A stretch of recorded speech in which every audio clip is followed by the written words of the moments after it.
Assalamualaikum warahmatullahi wabarakatuh. Perkenalkan, kami dari kelompok 6 mata kuliah instrumentasi.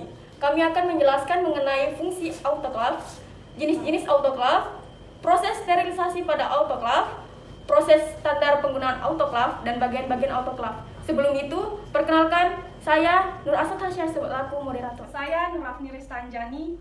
Perkenalkan, nama saya Nur Sanda. Saya Preti Nuramdani. Saya Putri Adelia Syaharani. Saya Valin.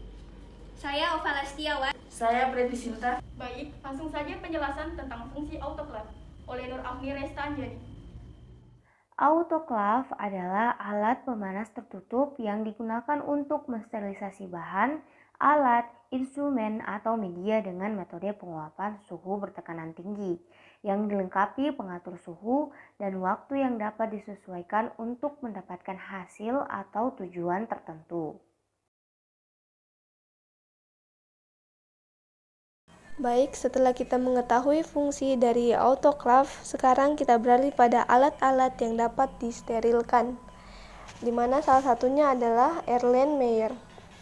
Erlenmeyer adalah alat laboratorium berbahan dasar kaca borosilikat. Dalam laboratorium, alat ini digunakan untuk membantu proses pembiakan mikroba.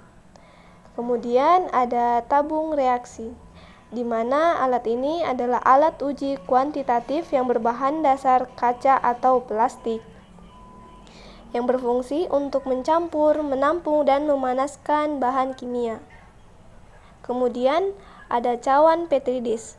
Cawan Petri dish adalah wadah berbahan kaca atau plastik yang berfungsi untuk membiarkan sel dan beberapa fungsi lainnya.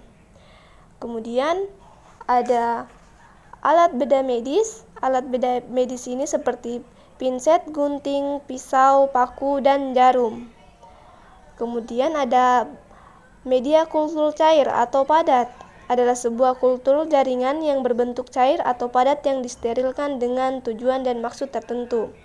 Kemudian ada jarum tato. Jarum tato yang dipakai untuk melukis atau membuat desain tato kulit yang dilakukan oleh seniman tato. Alat atau bahan yang tidak dapat disterilisasi, diantaranya yang pertama, bahan yang tidak panas yaitu serum, vitamin, antibiotik, dan lain-lain. Yang kedua, pelarut organik seperti fenol. Yang ketiga, buffer dengan kandungan deterjen. Proses sterilisasi pada autoklaf memiliki tujuan untuk membunuh endospora pada bahan, alat, instrumen, atau media yang berada di dalam tabung autoklaf.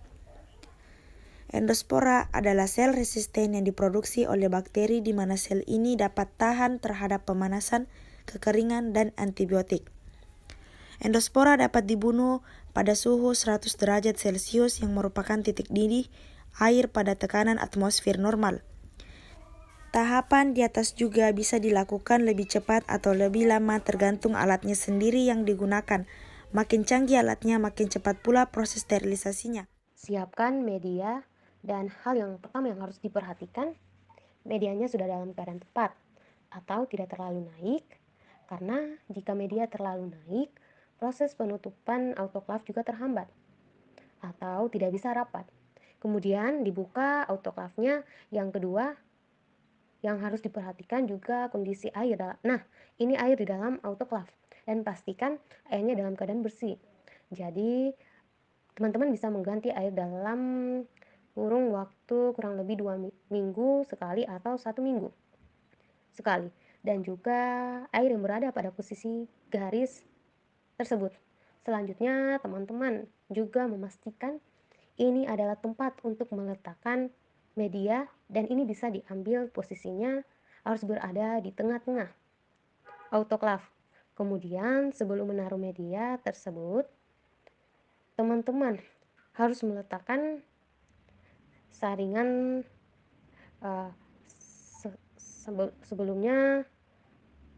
sebelum memasukkan media ke dalam autoklaf.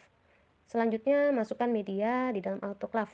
Nah, di dalam media ini terdapat lubang dan pada saat proses pemanasan, fungsi dari lubang udara tersebut yaitu ketika waktunya sudah di timer, itu akan mengeluarkan uap. Selanjutnya, kita tutup. Dan hal yang harus diperhatikan juga, yang menempel pada tutup autoklaf selang.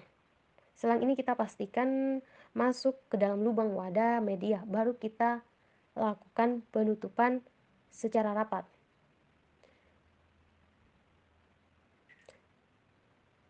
Selanjutnya teman-teman juga bisa melakukan digeser ke arah kanan. Selanjutnya kita juga pasang baut untuk mengencangkan tutup autoklaf dan pastikan bautnya dalam keadaan kencang agar uap di dalam autoklaf dan proses mengautoklaf benar-benar dalam keadaan steril dan keadaan media sudah tertutup kencang. Jadi agar uap di dalam autoklaf tidak keluar. Semua hal penting harus diperhatikan. Juga sebelum kita menghidupkan autoklaf. Dan media sudah berada di dalam, kita pastikan ini adalah tombol atau penutup dan pembuka uap. Nah, tombol ini ketika kita akan menghidupkan dipastikan posisinya berada ke bawah. Karena jika posisi tutup uap ini berada ke arah atas seperti ini, maka uapnya akan selalu keluar. Jadi nantinya tidak ada proses pemanasan, kita taruh ke bawah dulu seperti ini. Lalu kita colok dan menyalakan tombol on. Jika sudah dinyalakan, kita atur suhu di suhu maksimal yaitu suhu 121 derajat Celcius. Nantinya jika suhu sudah mencapai suhu 121 derajat Celcius, kita bisa mengatur suhu kembali normal, yaitu menaikkan pengatur suhunya. Oke, untuk menunggu sampai suhu mencapai 121 derajat Celcius, kita setidaknya bisa memasang timer hingga 15 menit. Nah, jika sudah berada di suhu 121 derajat, kita mengatur suhu ke suhu normal hingga lampu mati. Lalu kita timer lagi hingga 20 menit. Ya, jika kita sudah menunggu selama 20 menit, kita bisa mematikan tombol autoklafnya. Kemudian kita buang uapnya, yaitu dengan menaikkan tombol ke arah atas hingga uap keluar. Kita tunggu semua uap keluar sampai suhu 0 derajat. Sebelum media dikeluarkan, kita sebaiknya menunggu hingga autoklaf menjadi dingin atau menunggu sekitar 10 menit kemudian. Jika sudah, kita buka baut penutup autoklaf. Lalu kita buka penutup autoklaf berlawanan arah dari sebelumnya, yaitu ke kiri. Media yang disterilisasi masih dalam keadaan panas. Selanjutnya kita bisa menyimpan di ruang inkubasi. Sebelum memakainya, setidaknya kita menunggu 4 hari inkubasi. Hasil dari proses sterilisasi yang baik akan ditunjukkan pada indikator plester khusus sterilisasi yang berwarna hitam bergaris.